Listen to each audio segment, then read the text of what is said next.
once again on Elixir Young. In today's video, we will describe about the law of conservation of momentum. Okay, law of conservation of momentum को हम लोग जानेंगे.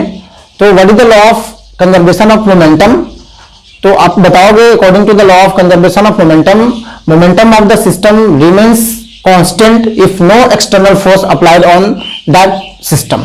Okay, यानी आप बता सकते हो कि total momentum of the system remains constant if no external force applied on that body. कहने का मतलब है कि जो आपका फोर्स इक्वल टू होता है आपका dp by dt, तो जब इस पे कोई फोर्स, किसी भी बॉडी पे कोई फोर्स अप्लाई नहीं होगा तो p जो होगा वो कांस्टेंट हो जाएगा. जब फोर्स क्या हो जाएगा, जीरो हो जाएगा. ये कहने का मतलब है. ओके, तो आपका law of conservation of momentum जो है, इसमें हम लोग जानेंगे कि कैसे सिस्टम का जो मोमेंटम होता है वो कांस्टेंट रहता है. इसको थोड़ा सा डिस्क्रिप्टिव में हम लोग जानने की कोशिश करते हैं. होता क्या है, जैसे कोलिजन का आपने नाम सुना होगा. जैसे कोलिजन मतलब जब टू बॉडीज जो होता है वो एक दूसरे के साथ स्ट्राइक करता है. जैसे मान लो कि ये दो बॉडी है, एक बॉडी ए है, बॉडी बी है, ठीक है. ये दोनों अगर कोलाइड करेगा तो क्या होगा, तो देखो अगर बॉडी ए जो है वो मूव कर रहा है, बॉडी ए मूविंग हो रहा है, ठीक है, मूविंग बॉडी है, और ये जो एक स्टेशनरी बॉडी है बॉडी बी से ये स्ट्राइक करता है, ठीक है. बॉडी ए मूविंग बॉडी है और बॉडी बी जो है वो रेस्ट बॉडी है, रेस्ट पोजिशन पे है. तो जब कोई भी when a moving body is strike with the stationary body तो इट्स स्पीड डिक्रीजेस, जबकि जो ये जो बॉडी वी है उसका जो स्पीड होता है वो इंक्रीज करेगा, ठीक है. होता क्या है कि जब एक स्टेशनरी बॉडी के साथ एक मूविंग बॉडी स्ट्राइक किया तो ये जो मूविंग बॉडी है उसका स्पीड जो होगा वो डिक्रीज करेगा, लेकिन जो स्टेशनरी बॉडी है उसका स्पीड जो होगा वो इंक्रीज करेगा, उसका स्पीड वो स्पीड अप होता है. तो जब मूविंग बॉडी जो है उसका स्पीड डिक्रीज होना स्टार्ट हुआ और जो स्टेशनरी बॉडी है उसका जो स्पीड है वो इंक्रीज होना स्टार्ट हुआ. दैट मीन्स क्या, that means what, that means ये हुआ कि मोमेंटम ऑफ बॉडी जो होता है, momentum of moving body when strikes with the another body, then momentum of body जो होता है वो रिड्यूस होगा, मोमेंटम लेस हो जाता है उसमें. और जो ये स्टेशनरी बॉडी है उसका मोमेंटम क्या होता है, इंक्रीज होगा. इसका momentum of moving body decrease होगा, मोमेंटम ऑफ स्टेशनरी बॉडी जो है when strikes with the moving body उसका मोमेंटम इंक्रीज होना स्टार्ट होगा. तो लेकिन ओवरऑल क्या होता है, मोमेंटम ऑफ टोटल मोमेंटम जो सिस्टम का होता है वो बिफोर स्ट्राइकिंग आफ्टर स्ट्राइकिंग जो होता है वो सेम रहता है. यही हमें दिखाना है इसमें कि total momentum of the system is equal to before the collision is just equal to the total momentum of the system after collision. तो अगर ये हम लोग शो कर देते हैं तो हमें ये पता चल जाएगा कि जो सिस्टम का मोमेंटम है वो कांस्टेंट रहता है. तो आप इसको प्रूव करोगे इसी तरीके से. तो आप पहले स्टेटमेंट देखो. स्टेटमेंट में आपने क्या बताया कि total momentum of the system remains constant, okay, whenever no external force is applied on the body, ठीक है. जब भी कोई भी फोर्स जो होगा वो किसी भी सिस्टम पे अप्लाई ना हो. तो आपका आज का टॉपिक है law of conservation of momentum. Law of conservation of momentum.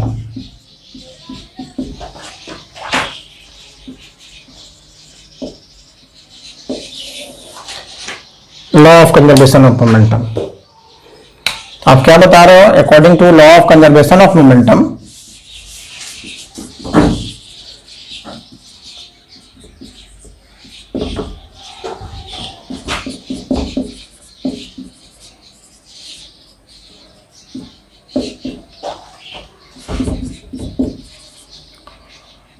Total momentum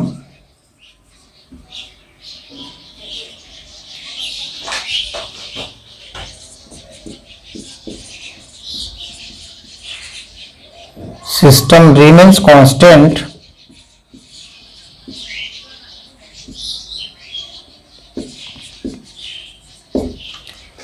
total momentum of system remains constant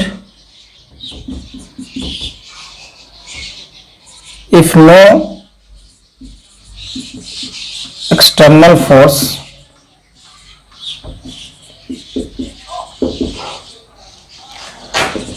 applied on that system, ठीक है, जो टोटल मोमेंटम होता है सिस्टम का वो कांस्टेंट हो जाता है, ठीक है, जब उस पर कोई external balance force apply, external unbalance force apply ना हो। ओके, तो कहने का मतलब ये हुआ आपका कि P जो होगा वो कांस्टेंट हो जाएगा, मोमेंटम को हम लोग P से डिनोट करते हैं, और जो आपका एक्सटर्नल अनबैलेंस फोर्स यहां पे आप मेंशन कर लोगे अनबैलेंस फोर्स, ठीक है। तो आप बताओगे कि total momentum of system remains constant if no external unbalance force applied on that system. Clear है? कहने का मतलब आप बता रहे हो P equal to constant when F equal to 0। जब F 0 होगा, फोर्स कोई अप्लाइड नहीं होगा उसमें, तो जो P है मोमेंटम है वो कांस्टेंट रहेगा। इसको हमने बताया कि अभी हम लोग कैसे प्रूव करेंगे। तो आप सपोज करो, इसको हम लोग अभी इसको रफ करते हैं, उसके बाद हम लोग उसका प्रूफ करते हैं। कैसे हम लोग प्रूफ करेंगे? अगर total momentum of the system before collision is just equal to the total momentum of the system after collision हम लोग प्रूफ कर दें, तो दैट मीन्स ये हुआ कि मोमेंटम जो होगा वो सिस्टम का कांस्टेंट रहेगा। ओके, तो आप इसको प्रूव करना है हमें।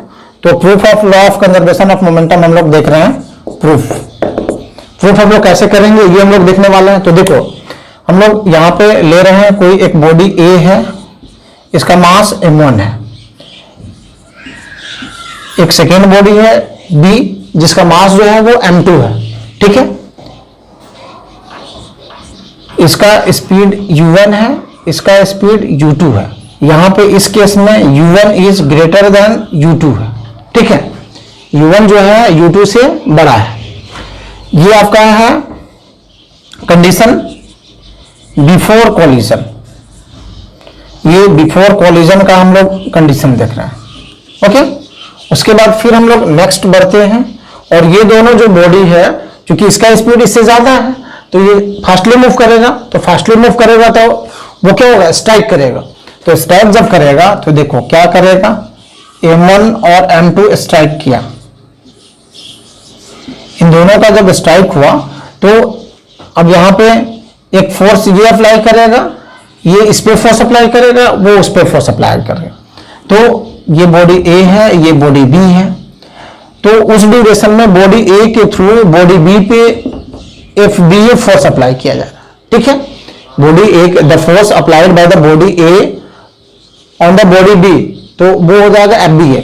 और वैसे ही according to the Newton's third law आपने पढ़ा कि ये भी इसके ऊपर फोर्स अप्लाई करेगा जस्ट अपोजिट डायरेक्शंस में, तो ये क्या हो जाएगा, ये इस पे फोर्स अप्लाई जो करेगा वो हो जाएगा FAB।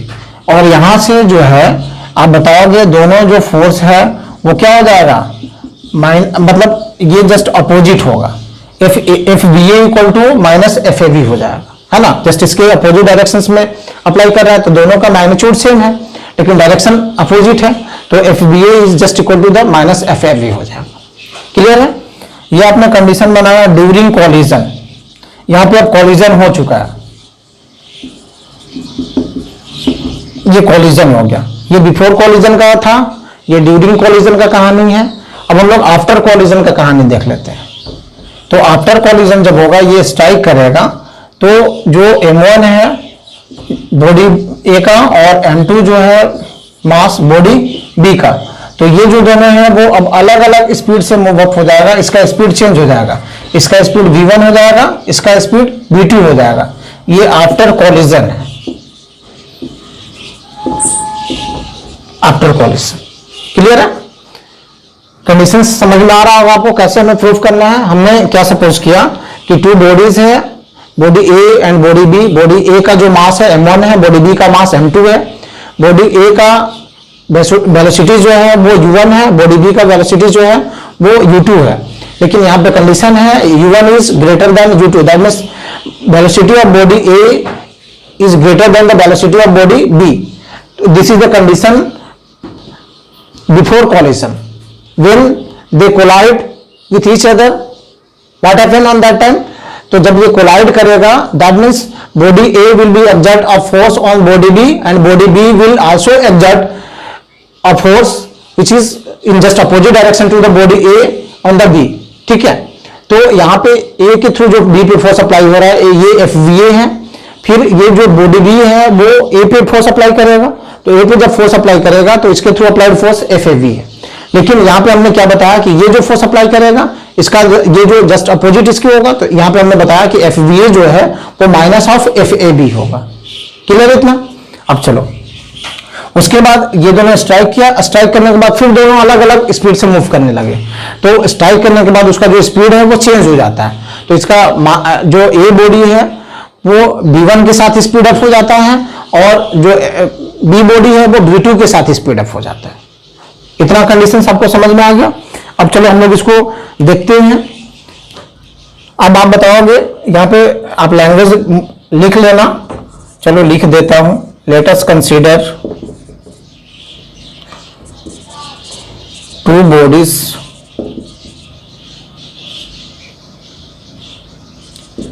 A and B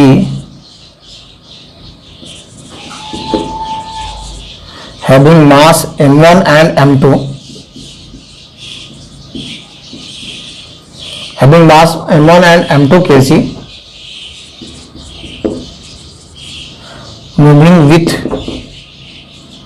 u1 and u2 respectively, u1 and u2 respectively, such that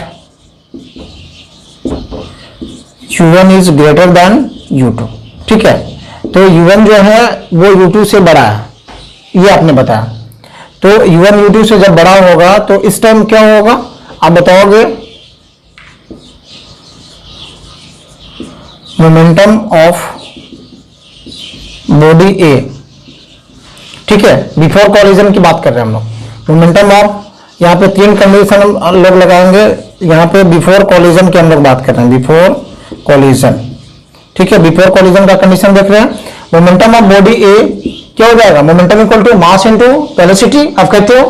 तो यहाँ पे मास कितना है? m1 बॉडी ए का, और वेलोसिटी इसका कितना है? u1 है। उसी तरह आप निकालो momentum of body B, momentum of body B आपका जो है वो हो जाएगा, इसका मास m2 है, इसका इनिशियल वेलोसिटी u2 है, तो ये हो जाएगा m2 u2। क्लियर है? अब हम लोग टोटल मोमेंटम देखते हैं। Total momentum of body, total momentum of system, आप हम इसको बोल लेते हैं टोटल मोमेंटम ऑफ सिस्टम। ये बिफोर कॉलिजन देख रहे हैं, टोटल मोमेंटम कितना हो जाएगा? तो हम लोग दोनों को ऐड करेंगे, तो दोनों को जब ऐड करोगे आप तो m1 u1 plus m2 u2 ये हो जाएगा। ये हमारे पास मिल गया total momentum of the system before collision. ठीक है, ये बिफोर कॉलिजन मिल गया, total momentum of the system before collision हमें पता चल गया। क्लियर है? तो total momentum of the system हमें बिफोर कॉलिजन पता चला, और उसी तरीके से हम लोग आफ्टर कॉलिजन देखते हैं। ये बिफोर कॉलिजन हो गया, यहाँ पे जस्ट आफ्टर कॉलिजन हम लोग देख लेते हैं। तो आफ्टर कॉलिजन क्या होगा? आफ्टर कॉलिजन इसका देखो, मोमेंटम ऑफ बॉडी ए,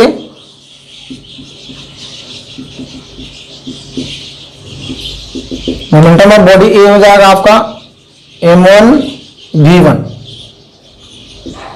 ठीक है, उसी तरह आप मोमेंटम ऑफ बॉडी बी निकालोगे,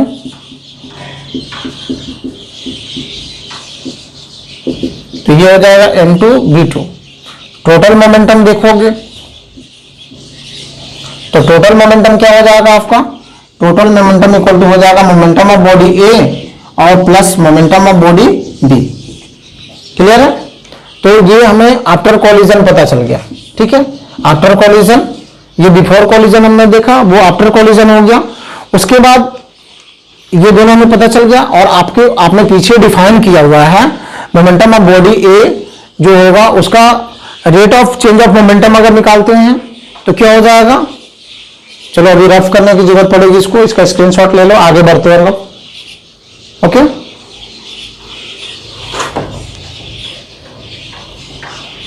इसको मिटाते हैं।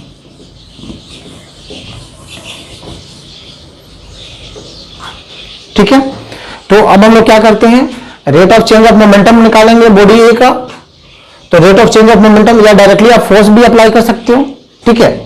Rate of change of momentum body A का निकालेंगे, फिर rate of change of momentum हम लोग बॉडी बी का निकालेंगे, ठीक है।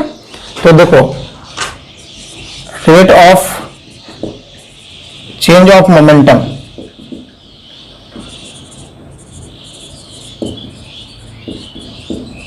Rate of change of momentum of body A हम लोग कर रहे हैं, तो बॉडी ए का फाइनल माइनस इनिशियल हम लोग करेंगे चेंजिंग के लिए। तो ये क्या हो जाएगा, m1 v1 minus m1 u1, ये मिल जाएगा ना। और अगर रेट की बात किया है तो यहाँ इसके लिए अगर हम लोग मान लेते हैं टी टाइम इंटरवल के लिए स्ट्राइक कर रहा है, तो यहाँ पे हो जाएगा dt, ठीक है। स्मॉल टाइम इंटरवल dt के लिए इसमें ये हैपनिंग हो रहा है, तो हम लोग यहाँ पे टाइम इंटरवल को dt ले लेते हैं, चेंजिंग टाइम है। तो rate of change of momentum of body A equal to हो जाएगा change in momentum, that means final momentum of body A minus initial momentum of body A. तो final momentum of body A कितना है, m1 v1, initial momentum of body A कितना है, m1 u1, हो गया। और by time, change in time, तो dt हम लोग ले रहे हैं, स्मॉल टाइम इंटरवल के लिए स्ट्राइक करता है, ओके। उसके बाद हम लोग मोमेंटम ऑफ बॉडी बी देख लेते हैं, अगर rate of change of momentum of body B. तो अब देखो rate of change of momentum, rate of change of momentum of body B just equal to क्या हो जाएगा, मोमेंटम ऑफ बॉडी बी क्या है, m2 v2, momentum of body ए क्या है, बी क्या मतलब बिफोर आफ्टर कॉलिजन है m2 v2, बिफोर कॉलिजन है m2 u2। इसमें चेंजिंग हम लोग प्रोड्यूस करेंगे, तो final momentum minus initial momentum करेंगे, तो दैट मींस आपका हो जाएगा m2 v2 minus m2 u2, ठीक है। इसके साथ हम लोग टाइम को डिवाइड करेंगे, तो ये rate of change of momentum of body B पता चल गया। तो rate of change of momentum of body A पता चल गया, rate of change of momentum of body B पता चल गया, ठीक है। उसके बाद हम लोग इसको रफ करना पड़ेगा नीचे वाले को, तो चलो नीचे वाला हम रफ कर देते हैं इस साइड का, ओके। अब न्यूटन्स थर्ड लॉ हम लोग जानते हैं, ठीक है। फोर्स इक्वल टू क्या होता है, rate of change of momentum of body, ठीक है। तो ये डायरेक्टली जो हो जाएगा फोर्स के इक्वल हो जाएगा, है ना। Rate of change of momentum of body जो होगा वो डायरेक्टली किसके इक्वल हो जाएगा, फोर्स के इक्वल हो जाएगा ये। तो rate of change of momentum directly force के इक्वल हो जाएगा। तो आप बताओगे इसके ऊपर क्या फोर्स अप्लाई हो रहा है, FVA। तो यहां पे आपने बताओगे अकॉर्डिंग टू न्यूटन्स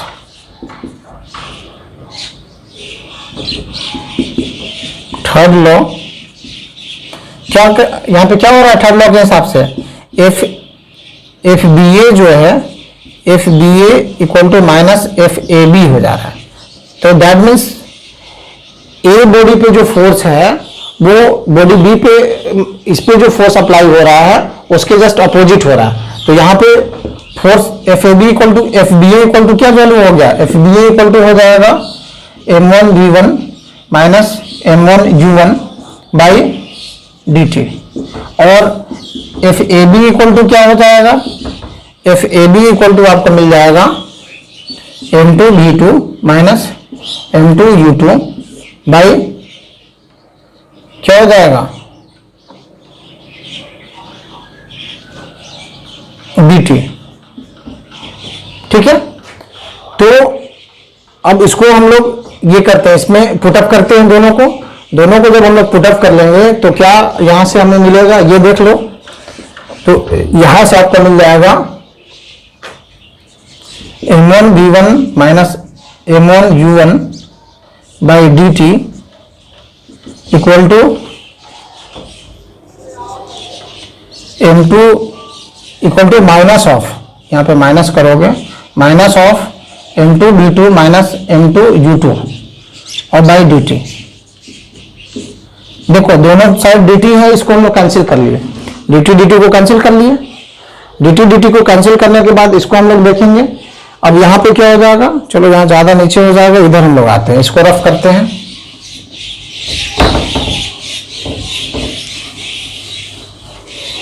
तो इसको जब हम लोग रफ करेंगे, यहां से भी इसको प्रोसीड कर रहे हैं, इधर इसको देख लो। तो ये हो जाएगा, यहां से आपको मिल जाएगा m1 v1 minus M1U1 equal to minus है, यहाँ जस्ट माइनस हम लोग हटा लेते हैं, रिमूव कर लो, तो minus of M2V2 minus M2U2, minus minus क्या हो जाएगा, यहाँ प्लस हो जाएगा।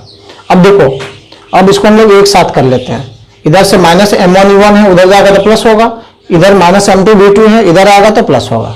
ठीक है, तो अब यहां से इसको देख लो, तो यहाँ क्या हो जाएगा, अगर इसको हम लोग चेंज करते हैं तो यहां से M1V1 इधर रहने दो, इधर से लाओ M2V2 को, तो ये प्लस हो गया, तो यहाँ पे हो जाएगा M2V2। अब इधर माइनस M1U1 है, उधर जाएगा तो प्लस हो जाएगा, तो ये हो जाएगा M1U1 प्लस इधर हो गया M2U2। इसको अरेंज करके हम लोग अगर लिखते हैं तो ये हो जाएगा M1U1 plus M2U2 equal to मिल गया M1V1 प्लस M2V2। अब पीछे देखोगे अगर तो आपको पता चलेगा कि M1U1 प्लस M2U2 ये क्या था, momentum of system before collision था, है ना, और M1V1 प्लस M2V2 क्या था, momentum of system after collision. तो यहां पे आपने प्रूव कर लिया, यहां पे आप लिखोगे सो मोमेंटम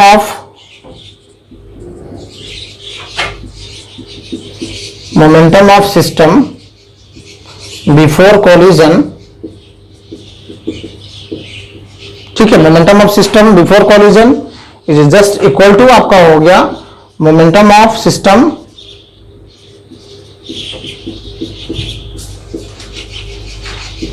आफ्टर कॉलिजन।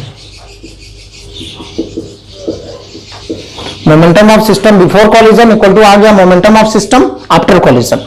तो दोनों सिस्टम सेम, मतलब सिस्टम का जो मोमेंटम है वो सेम है, तो दैट मींस मोमेंटम कांस्टेंट हो गया कि नहीं हो गया, तो ये हमारा प्रूफ हो गया, law of conservation of momentum. ये हम लोग प्रूफ करना चाहते थे। क्लियर है? चलो, इस पे जो है, इस पे एप्लीकेशंस बेस्ड है, जैसे रिक्वायल ऑफ जो गन हमने पढ़ा, तो वो एप्लीकेशन भी इस पे बेस्ड है, उससे हम लोग न्यूमेरिकल्स करेंगे। ठीक है,